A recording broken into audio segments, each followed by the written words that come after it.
പത്തരമാറ്റ സീരിയലിന്റെ ഇനി വരാൻ പോകുന്ന ഒരു അപ്കമിംഗ് എപ്പിസോഡ് റിവ്യൂ ആണ് പറയുന്നത്. അങ്ങനെ നയന രാവിലെ തന്നെ കിച്ചണിൽ കയറിയിട്ട് അടുക്കള ജോലി ഇങ്ങനെ മുഴുകിക്കൊണ്ടിരിക്കുകയായിരിക്കും. ഇതും കണ്ടോണ്ട് വന്നുകൊണ്ട് തന്നെ മുത്തശ്ശൻ പറയുന്നുണ്ട്, നയനമോളുടെ ജീവിതം ഇങ്ങനെ അടുക്കളയിൽ തഴച്ചിടേണ്ടതല്ല. നയനമോൾ നല്ലൊരു ഡിസൈനറാണ്, നയനമോൾക്ക് നല്ലൊരു ഭാവിയുണ്ട്. അതുകൊണ്ട് തന്നെ ഇനി ആദർശമോന്റെ കൂടെ തന്നെ നയനമോൾ ഓഫീസിലേക്ക് ജോലിക്ക് പോയേ പറ്റൂ എന്നൊക്കെ പറയട്ടെ മുത്തശ്ശൻ. മൂർത്തി ജ്വല്ലറിയിലെ മെയിൻ ഡിസൈനർ ആയിക്കൊണ്ട് തന്നെ നയനമോളെ ഞാൻ അപ്പോയിന്റ് ചെയ്ത് കഴിഞ്ഞു എന്നൊക്കെ പറയും. എന്നാൽ മുത്തശ്ശന്റെ വാക്ക് കേട്ടുകൊണ്ട് തന്നെ നയന ആകെ ഞെട്ടി നിൽക്കുകയാണ്. നയന പറയുന്നുണ്ട്, അയ്യോ അതൊന്നും വേണ്ട മുത്തശ്ശ, എനിക്കാണെങ്കിൽ ഓഫീസിൽ പോയിട്ട് ജോലി ചെയ്യാനൊന്നും അത്ര വലിയ താല്പര്യമില്ല, ഞാൻ ഇവിടുത്തെ വീട്ടുജോലിയൊക്കെ ചെയ്ത് കഴിഞ്ഞോളാമെന്നൊക്കെ പറയും. ഇതും കേട്ടുകൊണ്ട് തന്നെ ദേവയാനി പറഞ്ഞിട്ട്, ഇതെല്ലാം അച്ഛന്റെ തീരുമാനമാണ് നയനെ, ഞാനും ഈ ഒരു കാര്യം അച്ഛൻ്റെ അടുത്ത് പറയാൻ വരുമായിരുന്നു. ഇനിയും എന്റെ മനുമകളെ ഇവിടുത്തെ വെറും ഒരു അടുക്കളക്കാരിയാക്കാനൊന്നും എനിക്ക് താല്പര്യമില്ല. എന്നിട്ട് ദേവയാനി ചോദിക്കുന്നത്, അല്ല അച്ഛ, നയനമോൾക്ക് ഓഫീസിലെ സാലറി ഫിക്സ് ചെയ്തോ എന്ന് ചോദിക്കും. അപ്പൊ മുത്തശ്ശൻ പറഞ്ഞിട്ട്, അതൊക്കെ ഞാൻ നേരത്തെ തന്നെ തീരുമാനിച്ചു കഴിഞ്ഞതാണ് ദേവയാനി. ഒരു മാസം 2.5 ലക്ഷം രൂപയാണ് നയനമോളുടെ സാലറി. അതിലും കൂടുതൽ വേണമെങ്കിൽ മോൾക്ക് തീർച്ചയായിട്ടും എന്നോട് ചോദിക്കാം, കാരണം അത്രമാത്രം കഴിവുള്ള കുട്ടിയാണ് എന്റെ നയനമോള്. എന്നാൽ മുത്തശ്ശന്റെ വാക്ക് കേട്ടുകൊണ്ട് തന്നെ ഒട്ടും തന്നെ സഹിക്കാൻ കഴിയാതെ ദേഷ്യപ്പെട്ട് നിൽക്കുമായിരിക്കട്ടെ അനാമികയും രേവതിയും. നയനയുടെ ശമ്പളം 2 ലക്ഷം രൂപയാണെന്നൊക്കെ കേട്ടുകൊണ്ട് തന്നെ രേവതി ഇങ്ങനെ ചോദിക്കുന്നത്, മൂർത്തി സാർ എന്താ തമാശ പറയുകയാണോ? എവിടെ നിന്നോ വലിഞ്ഞു കയറി വന്ന ഇവൾക്ക് മൂർത്തി സാർ 2.5 ലക്ഷം രൂപ മാസ ശമ്പളം കൊടുക്കുമെന്നോ? അതിന് മാത്രം എന്ത് യോഗ്യതയാണ് ഈ നയനക്കുള്ളത്? അവളേക്കാൾ മിടുക്കുള്ളവളാണ് എന്റെ ഈ അനാമിക മോള്. മൂർത്തി സാർ നയനയെ അടുക്കള ജോലി ഏൽപ്പിച്ചുകൊണ്ട് തന്നെ എന്റെ മോൾ അനാമികയെ ഓഫീസിലേക്ക് വിടണം. രേവതിയുടെ വാക്ക് കേട്ടുകൊണ്ട് തന്നെ അനാമികയെ പറയുന്നുണ്ട്, അതേ മുത്തശ്ശ, അമ്മ പറഞ്ഞതാണ് ശരി, ഇനി മുതൽ ഞാനും ഓഫീസിൽ പോയി ജോലി ചെയ്തോളാം. നയനെടുത്ത് ഏതായാലും ഇവിടുത്തെ അടുക്കളയിലെ കറികളും ചോറും ഒക്കെ ഉണ്ടാക്കി ഇവിടെ തന്നെ നിൽക്കട്ടെ. വേണമെങ്കിൽ മുത്തശ്ശൻ അതിനുള്ള കൂലി മാത്രം അവർക്ക് കൊടുത്തേക്ക്. വെറും ഒരു 10,000-15,000 രൂപ മാത്രം, അത് മാത്രമേ ഇവൾ അർഹിക്കുന്നുള്ളൂ. അല്ലാതെ യാതൊരു കഴിവുമില്ലാതെ ഇവൾക്കൊരു 2.5 ലക്ഷം രൂപ മാസ വരുമാനം കൊടുക്കാനൊന്നും ഞാനും എന്റെ അമ്മയും സമ്മതിക്കില്ല എന്നൊക്കെ പറയട്ടോ അനാമിക. ഇതും കേട്ടുകൊണ്ട് തന്നെ ദേവിയെ ചോദിക്കുന്നത്, അതല്ല നീയാണോ അനാമികയെ തീരുമാനിക്കേണ്ടത്? അനാമികക്ക് അങ്ങനെ ഒരു ജോലി വേണമെന്നുണ്ടെങ്കിൽ വേണുവിന് വലിയ കമ്പനികളൊക്കെ ഉണ്ടെന്നല്ലേ പറഞ്ഞത്? അങ്ങനെ നിനക്കൊരു ജോലി വേണമെങ്കിൽ നീ നിന്റെ അച്ഛന്റെ കമ്പനിയിൽ പോയി ജോലി ചെയ്യണം.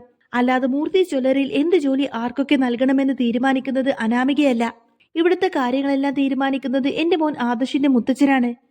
അതുകൊണ്ട് അച്ഛൻ പറഞ്ഞതുപോലെ തന്നെ ഇന്ന് നയനമോൾ ആദർശിന്റെ കൂടെ ഓഫീസിലേക്ക് ജോലിക്ക് പോവും. അവിടുത്തെ മെയിൻ ഡിസൈനർ സീറ്റിലിരുന്ന് ഇന്ന് മുതൽ നയനമോൾ ജോലി ചെയ്തിരിക്കും. അതേതായാലും അച്ഛന്റെ തീരുമാനമായതുകൊണ്ട് തന്നെ ഇന്ന് നയനമോൾ അത് തന്നെ ചെയ്തിരിക്കും. അതിനെതിരെയായിട്ട് അനാമികക്കും രേവതിക്കും എന്തൊക്കെ ചെയ്യാൻ പറ്റുമോ അതൊക്കെ നിങ്ങൾ ചെയ്തോളൂ എന്നും പറയാട്ടോ ദേവയാനി. എന്നിട്ട് ദേവയാനി ഇങ്ങനെ ആദർശിനോട് പറഞ്ഞിട്ട്, മോനെ ആദർശ്, നീ ഇപ്പൊ തന്നെ പവിത്രയ്ക്ക് വിളിച്ചുകൊണ്ട് തന്നെ നയനക്കുള്ള ക്യാബിൻ റെഡിയാക്കാൻ പറയേ. അതുകൂടാതെ ഇന്ന് മോൾ ഓഫീസിലേക്ക് ജോലിക്ക് വരുന്ന സമയത്തിന് എല്ലാവരും ചേർന്ന് മോളെ മാലയിട്ട് തന്നെ ഓഫീസിലേക്ക് സ്വീകരിക്കണം. അതിനുള്ള കാര്യങ്ങളൊക്കെ നീ വിളിച്ച് ഏർപ്പാട് ചെയ്യുന്നൊക്കെ ആദർശിനോട് പറയാട്ടോ ദേവയാനി. ഇതും കേട്ടുകൊണ്ട് തന്നെ ആദർശ് പറഞ്ഞിട്ട്, അതൊക്കെ ഞാൻ ചെയ്യാം അമ്മേ, ഇപ്പൊ തന്നെ ഞാൻ എല്ലാം വിളിച്ച് പവിത്രയോട് പറഞ്ഞിട്ട് എല്ലാം അറേഞ്ച് ചെയ്യാം. ഇതും കേട്ടുകൊണ്ട് തന്നെ നയന പറഞ്ഞിട്ട്, അതൊന്നും വേണ്ട ആദർശേട്ട, അതിൻ്റെ ഒന്നും ആവശ്യമില്ല. ഞാൻ എവിടെ നിന്നും ഓഫീസിലേക്ക് ജോലിക്ക് പോയി കഴിഞ്ഞാൽ പിന്നെ എന്റെ ചേച്ചിയുടെ കാര്യമൊക്കെ ആരാ നോക്കുന്നത്? എന്താണെങ്കിലും എന്റെ നവ്യജിയുടെ ഡെലിവറി കഴിയുന്നത് വരെ തന്നെ ഞാൻ ഇവിടെ നിന്നും എങ്ങോട്ടേക്കുമില്ല എന്ന് പറഞ്ഞ് നിൽക്കുമായിരിക്കട്ടെ നയന. എനിക്ക് ഏതായാലും എന്റെ ചേച്ചിയെയും അവരുടെ കുഞ്ഞിനെയും നോക്കണമെന്നൊക്കെ പറഞ്ഞ് അവിടെ തന്നെ നിൽക്കാൻ തീരുമാനിക്കുകയാണ് നയന. ഇതും കേട്ടുകൊണ്ട് തന്നെ മുത്തശ്ശി പറഞ്ഞിട്ട്, എന്താ നയനമോളെ നീ ഇങ്ങനെയൊക്കെ സംസാരിക്കുന്നത്? നീ ഒരിക്കലും നിന്റെ ചേച്ചിക്ക് വേണ്ടിയിട്ട് നല്ലൊരു അവസരം പാഴാക്കരുത്. നിനക്ക് താഴെ ഒരു പെൺകുട്ടിയാണുള്ളത്. നന്ദുമോളുടെ കല്യാണം ആർഭാടമായിട്ട് തന്നെ നടത്തണ്ടേ നിനക്ക്? നീ ആദർശിന്റെ കൂടെ ഓഫീസിലേക്ക് ജോലിക്ക് പോയി കഴിഞ്ഞാൽ നിനക്ക് നിന്റെ വീട്ടുകാരെ നല്ല രീതിയിൽ തന്നെ സഹായിക്കാൻ പറ്റും. അതുകൊണ്ട് മുത്തശ്ശൻ പറഞ്ഞതുപോലെ മോൾ ഓഫീസിലേക്ക് പോയേ പറ്റൂ എന്നൊക്കെ പറയട്ടെ മുത്തശ്ശി. ഇതും കേട്ടുകൊണ്ട് തന്നെ നവ്യവും നയനോട് പറയുന്നുണ്ട്, അതേ നയനെ, ഇവരൊക്കെ പറഞ്ഞതാ ശരി. ഞാൻ കാരണം എനിക്ക് വേണ്ടിയിട്ട് നിനക്ക് കിട്ടിയ ഈ നല്ലൊരു ഓഫർ നീ വേണ്ട എന്ന് വെക്കരുത്. എന്റെ കാര്യങ്ങളൊക്കെ നോക്കാൻ വേണ്ടിയിട്ട് എന്റെ അമ്മായിയമ്മ ഇവിടെ ഉണ്ടല്ലോ. പിന്നെ നീ വീട്ടിലേക്ക് പോയ സമയത്ത് ഞാൻ ഇങ്ങനെ തന്നെയല്ലേ ഇവിടെ അഡ്ജസ്റ്റ് ചെയ്ത് നിന്നത്. അതുകൊണ്ട് തന്നെ എന്റെ കാര്യം ഓർത്ത് നീ പേടിക്കേണ്ട കാര്യമൊന്നുമില്ല നയനെ. ഇതും കേട്ടുകൊണ്ട് തന്നെ അനാമിക ചോദിക്കുന്നത്, ഓ നയനേടത്തി മാത്രമാണോ ഈ വീട്ടിലെ മരുമകള്? ഞങ്ങൾ എന്താ ഇവിടുത്തെ വെറും അടിച്ചു തെളിക്കാരി മാത്രമാണോ? എന്താ എല്ലാ കാര്യങ്ങളും ഇവർക്ക് മാത്രം ഇങ്ങനെ കൊടുക്കുന്നത്? അനിയുടെ അമ്മ എന്താ ഇതൊക്കെ കേട്ട് മിണ്ടാതെ നിൽക്കുവാണോ എന്നൊക്കെ ചോദിക്കാട്ടോ അനാമിക. അപ്പൊ ജാനകി പറഞ്ഞിട്ട്, ഇതൊക്കെ കേട്ടിട്ട് എന്റെ രക്തം തിളച്ചു വരികയാണ്. ഈ നയന എന്ന് പറയുന്നവള് ഇവിടെയുള്ളവരേക്ക് മയക്കി വെച്ചിരിക്കുകയാണ്. അതുകൊണ്ടാണ് ഇവൾക്ക് ഇത്ര നെകളിപ്പ്. അതുകൊണ്ട് മാത്രമാണ് എല്ലാവരും ചേർന്ന് ഇവളെ മാത്രം ഇങ്ങനെ സപ്പോർട്ട് ചെയ്യുന്നതും. ഇതും കേട്ടുകൊണ്ട് തന്നെ ദേവയാനി പറഞ്ഞിട്ട്, അനാമികക്ക് പറ്റിയ ജോലിയും ഇവിടെ തന്നെ ഉണ്ടല്ലോ ജാനകി. നവ്യ ഇപ്പോൾ ഗർഭിണിയാണ്. അതുകൊണ്ട് തന്നെ അവളുടെ കാര്യങ്ങളെല്ലാം ഒറ്റയ്ക്ക് മാനേജ് ചെയ്യാനൊന്നും ജലജയ്ക്ക് പറ്റുന്നില്ല. നയനമോൾ ഓഫീസിലേക്ക് പോകുന്നത് കൊണ്ട് തന്നെ അനാമിക കുറച്ചുനാൾ നവ്യയെ പരിചരിച്ചുകൊണ്ട് തന്നെ ഇവിടെ തന്നെ കഴിയട്ടെ. ജാനകിയുടെ മരുമകൾക്ക് വീട്ടുജോലി അറിയില്ല എന്ന് പറഞ്ഞാൽ അത് ജാനകിക്ക് തന്നെയാണ് അപമാനം. അതുകൊണ്ട് നയനമോൾ ഓഫീസിലേക്ക് പോകുന്ന സമയം കൊണ്ട് തന്നെ അനാമിക മോൾ വീട്ടുജോലിയൊക്കെ പഠിച്ചു കഴിയട്ടെ.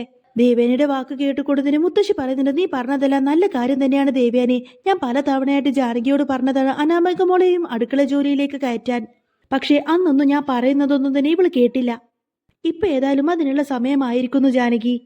ഇനി മുതൽ അനാമികയും രേവതിയൊക്കെ നിങ്ങളുടെ കൂടെ തന്നെ സഹായത്തിനായിട്ട് അടുക്കളയിൽ ഉണ്ടാവണം. ഇതെന്റെ തീരുമാനമാണ്. എന്താ ഞാൻ പറഞ്ഞാൽ അനുസരിക്കാൻ അനാമിക മോൾക്ക് വല്ല ബുദ്ധിമുട്ടുണ്ടോ എന്ന് ചോദിക്കാട്ടെ മുത്തശ്ശി. എന്നാൽ മുത്തശ്ശിയുടെ മുഖത്ത് നോക്കി എടുത്തരച്ചതുപോലെ തന്നെ അനാമിക പറയുന്നുണ്ട്, വീട്ടുജോലി ചെയ്യാനൊന്നും എന്നെ കൊണ്ട് കഴിയില്ല മുത്തശ്ശി. അതും ഈ നവ്വേട്ടത്തിക്ക് വേണ്ടി പാദസേവ ചെയ്യാനൊന്നും എന്നെ കിട്ടില്ല. ഈ വീട്ടിൽ ഞാൻ ഏറ്റവും കൂടുതൽ വെറുക്കുന്നത് ദേ ഇവരെയാണ്. അങ്ങനെയുള്ളവൾക്ക് പണിയെടുക്കാനൊന്നും എന്നെ കിട്ടില്ല എന്ന് പറയാട്ടോ അനാമിക. ഇതും കേട്ടുകൊണ്ട് തന്നെ നവ്യ പറയുന്നുണ്ട്, അല്ലെങ്കിൽ നീ ഉണ്ടാക്കുന്ന ഭക്ഷണം കഴിക്കാനൊന്നും എനിക്ക് യാതൊരു താല്പര്യവുമില്ലടി. നീയൊക്കെ ഉണ്ടാക്കി തരുന്ന ഭക്ഷണത്തിൽ എന്തൊക്കെയാണ് കലർത്തി തരുന്നത് എന്ന് ദൈവത്തിന് പോലും നിശ്ചയമുണ്ടാവില്ല. അതുകൊണ്ട് തന്നെ എനിക്ക് വലുത് എന്റെയും എന്റെ കുഞ്ഞിന്റെയും ആരോഗ്യം തന്നെയാണ്. നിന്റെ ഭക്ഷണമൊന്നും എനിക്ക് വേണ്ടടി എന്നൊക്കെ പറഞ്ഞുകൊണ്ട് തന്നെ ദേഷ്യപ്പെട്ട് അവിടെ നിന്നങ്ങ് പോവട്ടെ നവ്യ. നവ്യ പോയതും കണ്ടുകൊണ്ട് തന്നെ ദേവേനി പറയുന്നുണ്ട്, നവ്യ പറയുന്നത് കേട്ട് നീ രക്ഷപ്പെട്ടു എന്നൊന്നും കരുതണ്ട അനാമികയെ. നിനക്ക് ഫുഡ് ഉണ്ടാക്കാനൊന്നും പറ്റുന്നില്ല എങ്കിലേ ജലജയ്ക്ക് അടുക്കള കയറി ജോലി ചെയ്യുന്നതെല്ലാം നീ കാണുന്നതല്ലേ, അത് നോക്കി നീയും പഠിക്കാൻ നോക്ക്. നിന്റെ അമ്മ രേവതിയും ഇവിടുത്തെ ഫുഡ് തന്നെയല്ലേ കഴിക്കുന്നത്. എന്നാൽ അതും കേട്ടുകൊണ്ട് തന്നെ രേവതി ചോദിക്കുന്നത്, എന്താ ദേവേച്ചി ഇത്? ഞാൻ ഇവിടെ നിന്ന് ഫുഡ് കഴിക്കുന്നതിന് പോലും ദേവേച്ചി ഇവിടെ നിന്ന് കണക്ക് പറയാണോ? കേട്ടില്ല അനാമിക മോളെ, നിനക്ക് വേണ്ടിയിട്ട് മാത്രമാണ് ഞാൻ ഇവിടെ നിൽക്കുന്നത്. ഇവരെ ആട്ടും തുപ്പും കേട്ടുകൊണ്ട് തന്നെ നിനക്ക് വേണ്ടി ഞാൻ ഇവിടെ നിൽക്കേണ്ട ആവശ്യമൊന്നുമില്ല. മോൾ എന്നെ നിർബന്ധിച്ചത് കൊണ്ട് മാത്രമാണ് ഞാൻ ഇവിടെ വന്ന് കഴിയുന്നത്. എന്റെ വീട്ടിലേക്ക് തിരിച്ചു പോയാലേ എനിക്ക് 4 നേരം വിഭവ സമൃദ്ധമായ സദ്യയാണ് അവിടെ നിന്നും കിട്ടാറുള്ളത്. അതുപോലും വേണ്ട എന്ന് വെച്ചിട്ടാണ് എന്റെ മോൾക്ക് വേണ്ടിയിട്ട് ഞാൻ ഇവിടെ താമസിക്കാനായി എത്തിയത്. എന്നാൽ ഇവരിങ്ങനെ സംസാരിച്ചുകൊണ്ട് നിൽക്കുന്ന സമയത്തിന് ആദർശ നയനയും ഓഫീസിലേക്ക് പോകാൻ വേണ്ടിയിട്ട് റെഡി ആയിക്കൊണ്ട് ഇങ്ങനെ താഴേക്ക് വരുന്നുണ്ട്. താഴേക്ക് റെഡിയായി വന്നതിന് ശേഷം നയന വന്നിട്ട് മുത്തശ്ശന്റെയും മുത്തശ്ശിയുടെയും ദേവേന്റെയൊക്കെ അനുഗ്രഹം വാങ്ങിച്ചു കൊണ്ടായിരിക്കട്ടെ ഓഫീസിലേക്ക് പോകുന്നത്. ആദർശിന്റെ കൂടെ നയന ഓഫീസിലേക്ക് കാറിൽ ഇങ്ങനെ പോയിക്കൊണ്ടിരിക്കുന്നത് കാണുന്ന സമയത്ത് തന്നെ അനാമിക കൊട്ടും തന്നെ സഹിക്കുന്നില്ല കേട്ടോ. അനാമിക ഇങ്ങനെ ദേഷ്യത്തോടു കൂടി തന്നെ മനസ്സിൽ ചിന്തിക്കുന്നത്, ഇവരിങ്ങനെ കാറിൽ പോകുന്ന വഴിക്ക് വെച്ച് അവൾക്ക് എന്തെങ്കിലും മരണം സംഭവിക്കണേന്ന് ഇങ്ങനെ പ്രാർത്ഥിക്കാണ് അനാമിക. പക്ഷേ ഈശ്വര നിശ്ചയം കൊണ്ട് തന്നെ ദൈവം എപ്പോഴും നയനയുടെ കൂടെ ഉണ്ടല്ലോ. അതുകൊണ്ട് തന്നെ സുരക്ഷിതമായിട്ട് തന്നെ നയനയും ആദർശം ഓഫീസിലേക്ക് എത്തുന്നുണ്ട്. ഓഫീസിലേക്ക് എത്തിയതിനു ശേഷം നയനക്ക് അവിടെ വമ്പൻ സ്വീകരണമായിരിക്കും. പവിത്രയും മറ്റ് സ്റ്റാഫുകളെല്ലാം അങ്ങോട്ടേക്ക് വന്നതിന് ശേഷം നയനെ അങ്ങോട്ടേക്ക് മാറിയിട്ട് സ്വീകരിക്കുന്നുണ്ട്. എന്നാൽ ഇതേ സമയത്ത് അനാമികയും രേവതിയും മറ്റ് നിവൃത്തിയില്ലാത്തത് കൊണ്ട് തന്നെ അനന്തപുരിയിലെ കിച്ചൺ ഡ്യൂട്ടി ഏറ്റെടുത്തിട്ടുണ്ടാവും. എന്നിട്ട് ദേവേനെ അടുക്കളയിലേക്ക് വന്നുകൊണ്ട് തന്നെ പറയുന്നുണ്ട്, അനാമികക്കും രേവതിക്കും കുക്കിംഗ് അറിയില്ലെങ്കിൽ നിങ്ങൾക്ക് ഞാൻ വേറൊരു പണി തരാം. ഇത് എന്റെ കുറച്ച് തുണികളുണ്ട്, ഇത് ഞാൻ കഴുകാൻ വേണ്ടി ബാക്കി വെച്ചിരിക്കുവാണ്. നിങ്ങൾ രണ്ടുപേരും ഇത് പോയി കല്ലയിൽ അലക്കിത്താ. അങ്ങനെ തുണി അലക്കാൻ വേണ്ടി പറയുന്ന സമയത്തിന് രേവതി പറയുന്നുണ്ട്, എനിക്ക് നടുവിന് നല്ല വേദനയാണ് ദേവേച്ചി. അതുകൊണ്ട് എനിക്ക് അങ്ങനെ റിസ്ക് ഉള്ള പണികളൊന്നും ചെയ്യാൻ പാടില്ല. അതുകൊണ്ട് എനിക്കറിയാവുന്നതുപോലെ ജലജയെ വല്ലതും സഹായിച്ച് ഞാൻ കിച്ചണിൽ തന്നെ നിന്നോളാം എന്ന് പറയാട്ടോ രേവതി. അപ്പോഴേക്കും ദേവേനി പറയുന്നുണ്ട്, ആയിക്കോട്ടെ, എന്നാ പിന്നെ നീ അങ്ങനെ ചെയ്യ്. അനാമിക മോളെ, നീ എന്റെ കൂടെ വാ. നിനക്കല്ലേ ഈ വല്യമ്മയോട് ഈ വീട്ടിൽ വെച്ച് ഏറ്റവും കൂടുതൽ സ്നേഹമുള്ളത്. എന്റെ കുറച്ച് വില കൂടിയ സാരികളുണ്ട്, അതൊക്കെ നീ കല്ലിൽ വെച്ചിട്ടൊന്ന് അലക്കിത്താ. അത് മെഷീനിലിട്ടാലേ അതിന്റെ ഭംഗി അങ്ങ് നഷ്ടപ്പെടും. എന്നാൽ ദേവേനി പറയുന്നത് കേട്ടിട്ട് അനാമിക മുന്നും അടിച്ചു നിൽക്കുന്നുണ്ടെങ്കിലും മറ്റു നിവൃത്തിയില്ലാത്തത് കൊണ്ട് തന്നെ ദേവേന്റെ നിർബന്ധപ്രകാരം ആ ഒരു സാരികളെല്ലാം അങ്ങനെ കല്ലയിൽ വെച്ച് ഇങ്ങനെ അലക്കി കൊടുക്കുന്നുണ്ട് കേട്ടോ അനാമിക.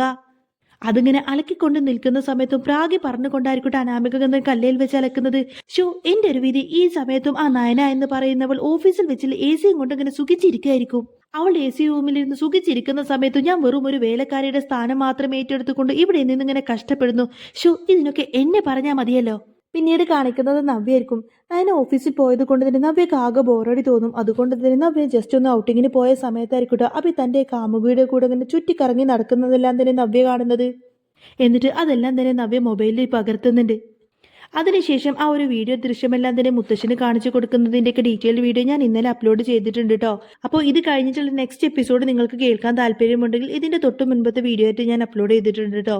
അപ്പോൾ നിങ്ങൾക്ക് ഈ ഒരു ചാനൽ ഇഷ്ടമായി എന്നുണ്ടെങ്കിൽ ഇന്നും ഇതേപോലത്തെ റിവ്യൂസൊക്കെ കേൾക്കാൻ താല്പര്യമുണ്ടെങ്കിൽ തീർച്ചയായിട്ടും നിങ്ങൾ എൻ്റെ ചാനൽ സബ്സ്ക്രൈബ് ചെയ്ത് സപ്പോർട്ട് ചെയ്യാൻ മറക്കല്ലേ.